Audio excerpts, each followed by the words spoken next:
Hello and welcome to the Knowing Show. I am on for another late Friday night. It's 10:10 and I'm just wrapping up and getting home and getting settled after an incredible week, a 7-day intensive retreat with Dr. Joe Dispenza. And it was quite a week. It really took me outside of my comfort zone. I think I mentioned this earlier in the week, but I meditated for the first time in my life. And it was a really good and hard experience. One that, frankly, I don't know if I would have chosen it had I known all the details, which I think is actually exactly what we need sometimes, is to not know all of the details and thus be able to predict everything that's going to come. And actually, that was a big point of the conversations throughout the week together, was leaning into the unknown and living in a way that not every move of our life is predictable, because then effectively we live on autopilot. And that was a completely new addition to my thesis, so to say, about being present and moving away from living on default autopilot behaviors. And I just love this whole concept of choosing to lean into the unknown rather than the known, because the known is predictable, the known is secure, and the known is certain and comfortable, whereas the unknown is at the apex of growth. That is precisely when things change, when we lean into the discomfort. And I experienced that so keenly for the first probably 1.5 to 2 years of, honestly, after my husband left, my entire life fell apart. And so it's like, okay, everything's new, everything's unknown, because I don't know where I'm going to live. I don't know what I'm going to do. I had my business at the time, but something along the lines of your normal day to day, everything besides, let's say, 9 to 5 has completely crumbled. And just the lack of security in that really led to this exponential and insurmountable growth in a very short period of time. And I think it's because just all of the foundation of my life completely fell out from under me. And it turned out to be one of the biggest blessings of my life, because and this is where you and I both have extreme power over the lens through which we view the world. We have the opportunity for alchemy in every regard. And so should we so choose, alchemy, and what I mean by alchemy is making beauty from ashes.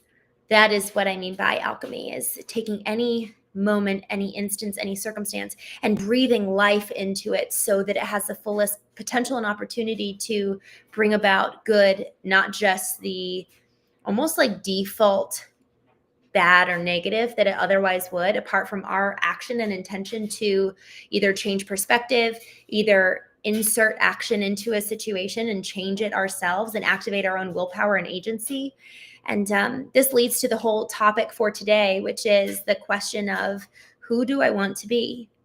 And it was so interesting because this whole week, and this is, thank God for my wonderful team. This week I took off nearly completely. I had a couple emails go out, but for the most part was just completely disconnected, completely offline, and really just invested in the cultivation of my own self and soul. And I had some big goals for this year, one of which was really learning to control my mind and really learning to control what comes in, what comes out, and everything in between. I think of kind of the in between as an information processing system and center. It's the place where the conversations take place, the filtering and processing takes place of every single input that has come in to thus inform the manner in which we live our lives. And it has to be done so with great intention.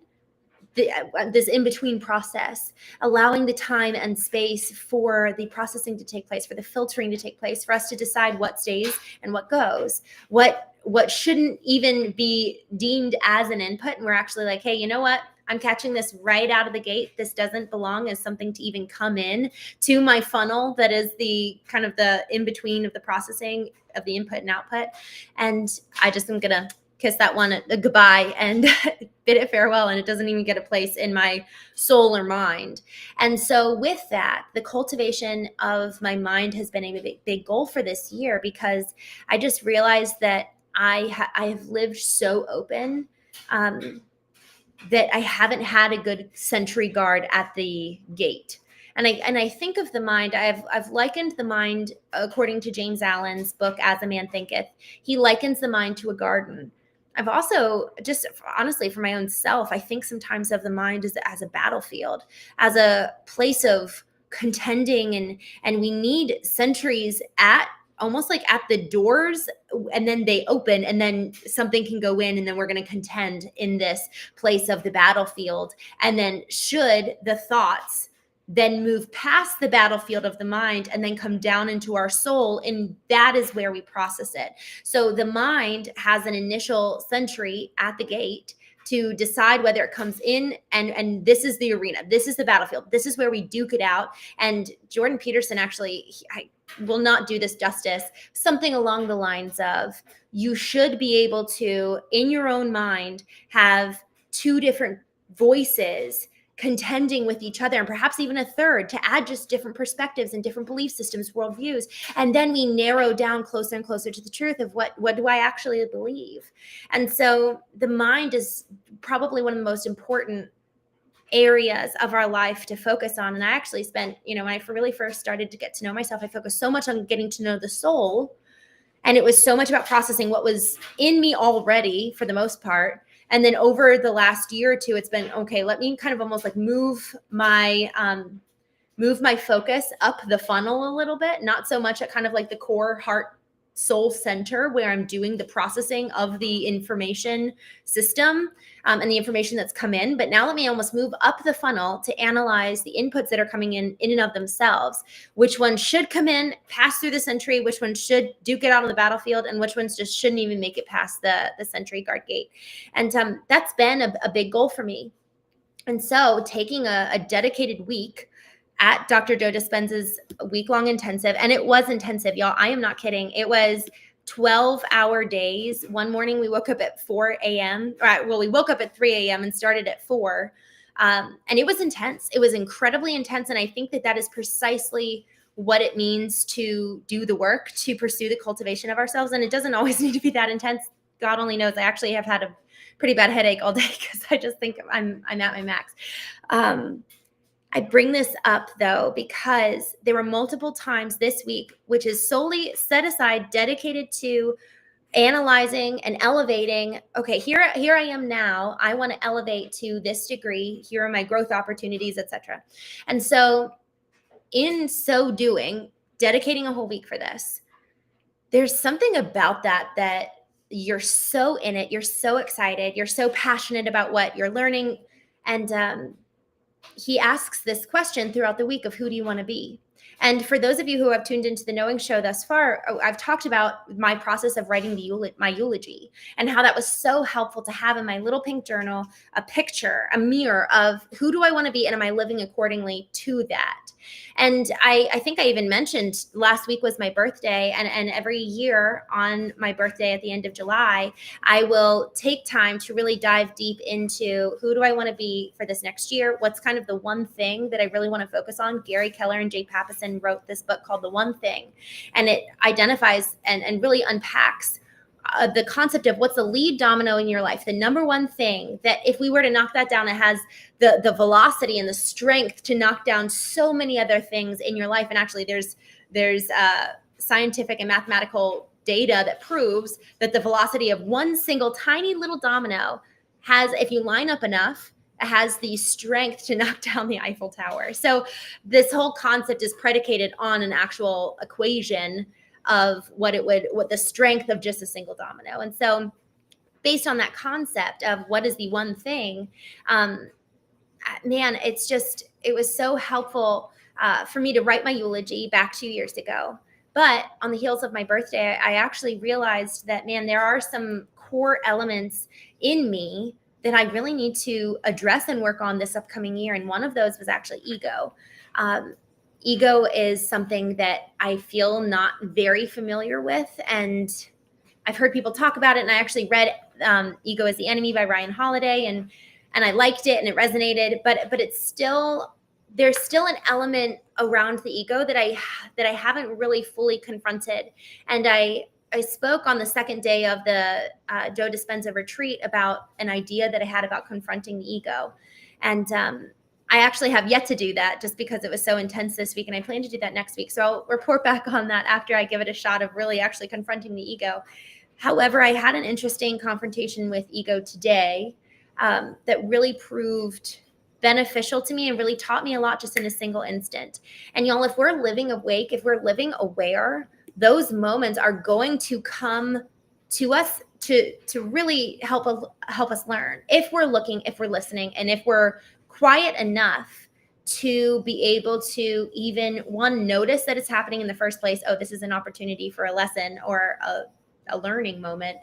And then two, taking the time to process. So being aware and then addressing it. It's the stimulus and response, taking the time in the in-between. When the stimulus occurs, the in-between process is the very time that defines who we end up being at the end of our life. It's the moment by moment, second by second elements between stimulus and response that end up dictating who we are at the very end of our life. And if we can look back at the end of our life at how we have lived and say, I'm proud of who I am and how I lived every single day. And so this time, this space between stimulus and response, which Viktor Frankl, author of Man's Search for Meaning, he said in between is choice. In between stimulus and response is choice. And each choice is predicated on a belief. And so this time I had this morning a test between stimulus and response. And I actually had a lot of little moments throughout the week of kind of seeing my ego flare up. And it's such a humbling thing. You know, we're all dedicating this week and to growing and developing ourselves. And for me, it's like, I'm so excited. I'm making so much progress, learning all these things. My notebook is chock full of all these wonderful notes. And then someone next to me makes a really annoying noise or something, or like we're in the middle of him doing a lecture or a meditation, and then somebody opens the door and bangs it really loudly and just totally takes you out of the moment. And you're like, ugh. And then I'm like, man, never mind. I thought I was really growing in the way that I am going to love people and the way I'm going to show up in the world. And then look at how fast I got triggered. And it was encouraging to remember that it's not necessarily the fact that I get triggered or upset in the moment that is a lack of growth, but rather the growth is the indication of growth is the time to come back to my ideal, the time it takes to come back and return to who I want to be. And so I just found that the example specifically this morning, so I had a few of those kind of mini moments where I came out of alignment and then I realized, oh shoot, that's actually not who I want to be. And so coming back into alignment, and so there were a lot of those, not a lot, there were probably like 4 or 5 mini moments throughout the week where I just saw it really clearly. And then this morning I had a great example. And I'll just share my example of how I did not act in alignment with who I want to be, but something I learned that was so helpful for me that frankly, I hope could be encouraging for you. I was getting ready to check out of my hotel room, and I was with a dear friend, and one of the core values that I have is not rushing, allotting myself plenty of time, because if I am pushed up against the clock, I'm probably going to start pressuring other people, and when I say acting out of alignment, it's effectively me exhibiting behaviors and emotions that are not literally.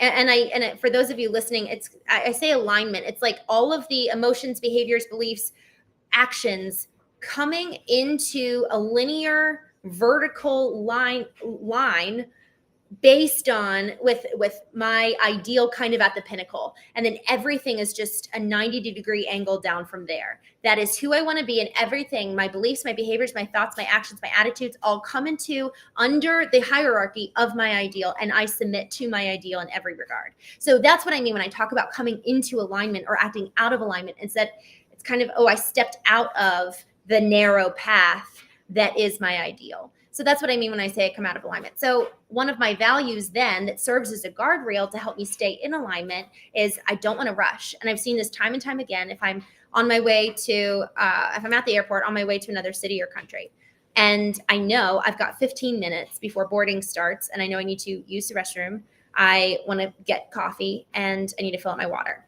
3 things that I got to do.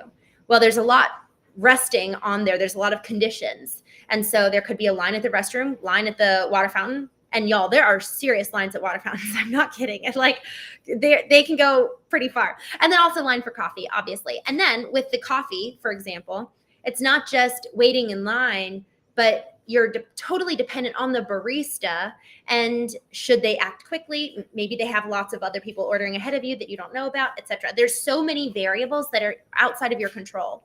And so it is a goal of mine that if I am 15 and under, I don't order coffee, because what I have seen is that I'm like, oh, I've got enough time, but I've got enough time contingent that every single person acts according to the stringent time allotted to them exhibiting the desired action at my behest, right?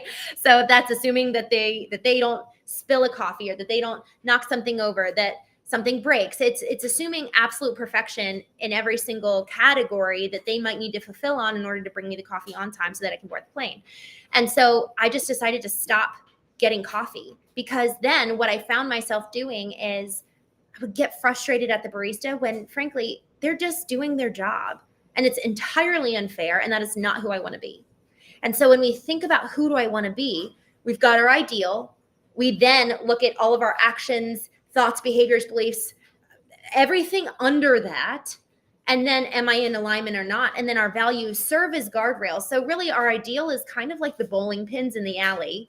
Our behaviors, actions, beliefs, mindsets, all of that are the lane. And then our values are on either side as bumpers to ensure that we stay in alignment on the way down, lest we go into the gutter. And so one of those values is not rushing. Back to my story this morning. So I was packing up and leaving, and I thought I had ample time when a dear friend of mine, they were at the retreat as well, and they just mentioned, like, by the way, I think we're actually going to be late.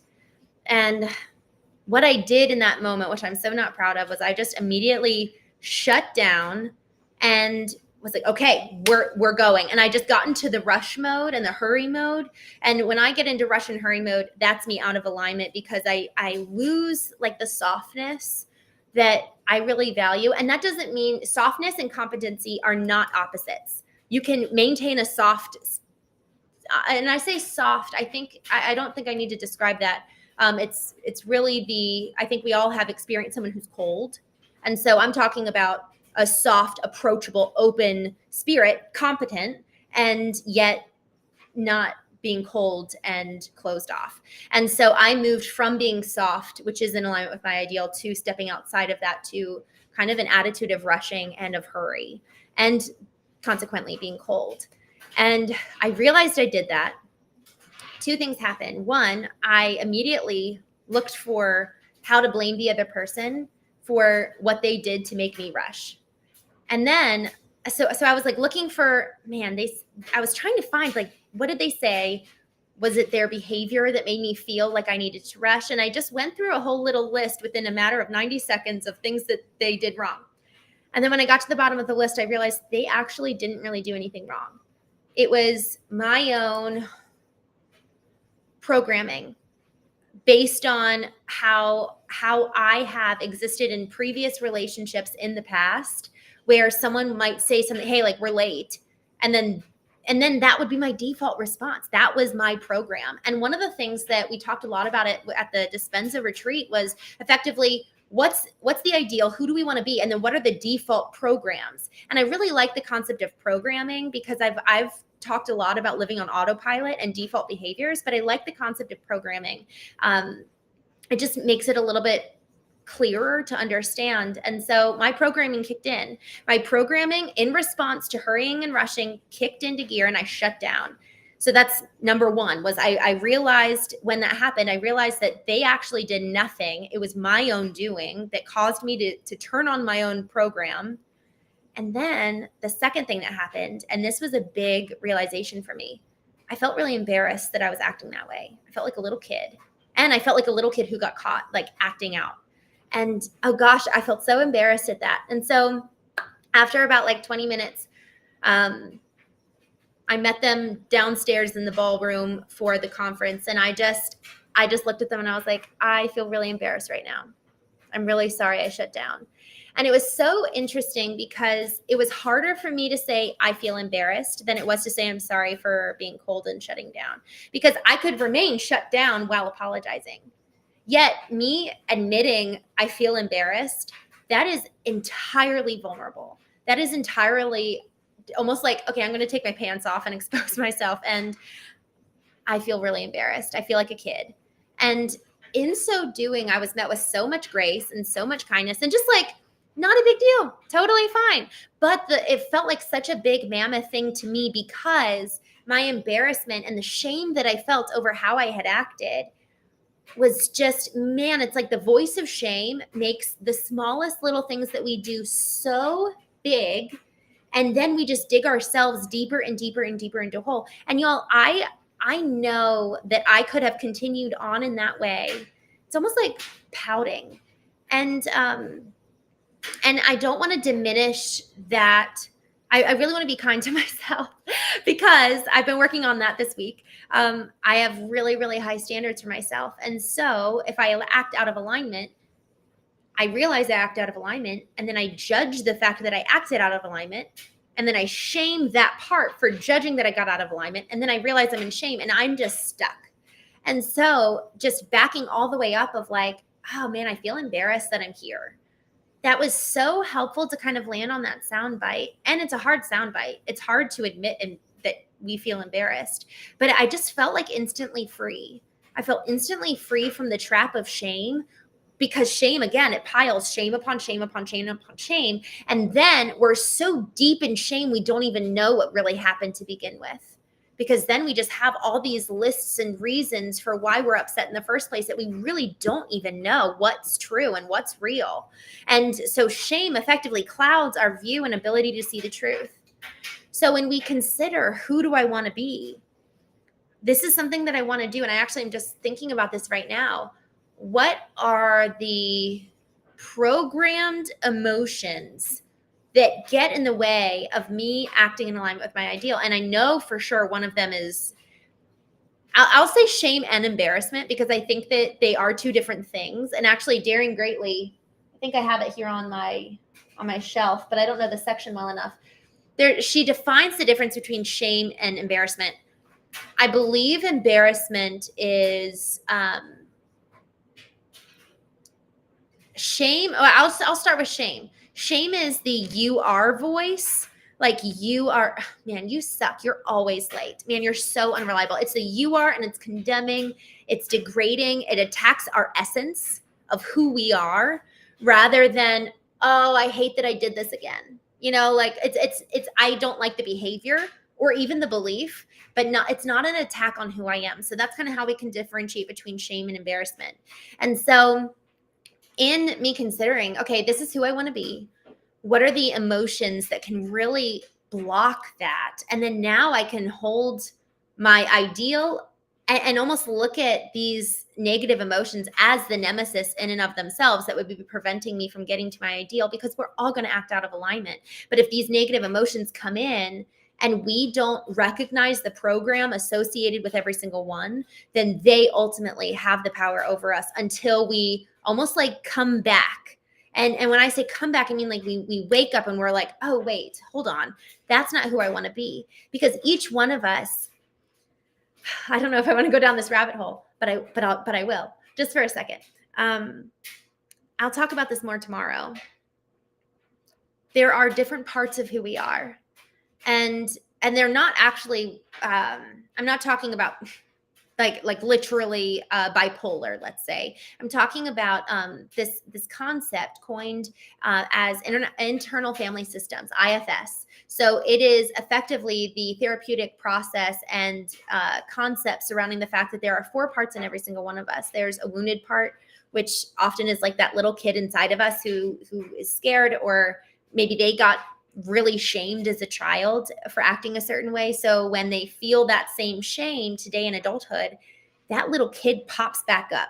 And all of a sudden, I've experienced this. I'm sure you have too. It's like, whoa, what just happened? All of a sudden, like little Christene is coming out to play, and I don't like how I'm showing up, and I feel like I can't help it. So that's the wounded part. Then there's the protector. The protector is the part of us that really can try to control and make sure that everything's managed and organized and we don't emote. And it just keeps everything in this tight, tidy little box to protect the wounded self. So the protector is literally in place to protect the wounded part from getting hurt again. And then there is the firefighter. And this part of us is all about distracting from pain that the wounded self could ever feel, and it is funny and charismatic and humorous and loud, etc. It's like the fun, it's like the good cop and the bad cop, and the bad cop, the protector, isn't necessarily bad. Frankly, a lot of us function really well in that role, and it serves us in a lot of ways. For example, if we get into an argument with a partner or parent right before we walk into work and we're steamed up, we kind of calm down that wounded part of us. And then the protector is the part that goes into work. That wounded part doesn't go into work. Our protector does, because we can't function in the world if our wounded part is just walking around naked all the time and just an open target to be hurt. So the protector is very, very important. The firefighter is very, very important. And then we've got our true self, the one that we were initially created to be in the first place. And that part is the one that needs to be at the helm of our ship at all times. That's the part that needs to be in the driver's seat. Yet so often our protector is vying for the captain's wheel, or our firefighter is. And then we're still, the child and the wounded part will come in and take the wheel. So there's this concept of our true self and us being able to recognize, oh man, that's not me. That's not who I want to be. That's not me. That's hurt little Christene coming out, and that's not who I really am. And so that affords so much grace, so that I can look at today and be like, oh, I hate that happened. That's so embarrassing. And one, I'm proud that I caught it as fast as I did. In the past, that would have gone on for more than 20 minutes. With every relationship, and honestly, y'all, there's a Bible verse that says, blessed are the wounds of a friend. Then I forget the latter half of it, but it's like, blessed are the wounds of a friend. And it really speaks to, thank God for the friends who will speak the truth to us, even when it hurts.